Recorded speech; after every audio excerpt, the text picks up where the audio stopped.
SB19 enters the semifinals for Fan Army Face-Off 2025.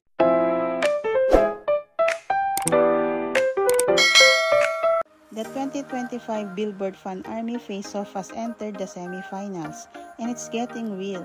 At noon ET last Monday, August 11, the number of fan armies was narrowed down from Elite 8 to Top 4, meaning whoever wins the current matchup will proceed to the Fan Army Face-Off Final Showdown.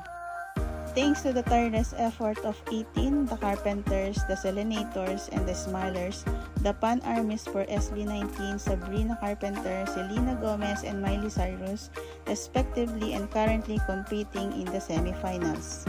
Semifinals voting is live now and wraps up on Friday, August 15 at noon ET. Naalarma nga ang lahat nang biglang lumamang si Sabrina Carpenter na 50.1% of votes laban sa SB19 na may 49.9% of votes. Dahil nga dyan napapost na si Ma'am Roslyn Pineda. Dearest 18, we've gotten this far in supporting SB19 over the years. Let's please not let anyone get in the way of a three-peat. Not only will we make history yet again, winning for the third time in a row would open doors that were not there before.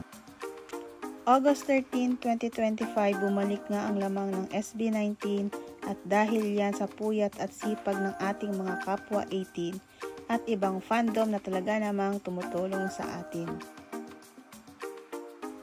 July 14, 2025, ito po ang update ng percentage. Kaya naman mga 18, kunin na natin ito, paabutin natin ang Mahalimas sa finals.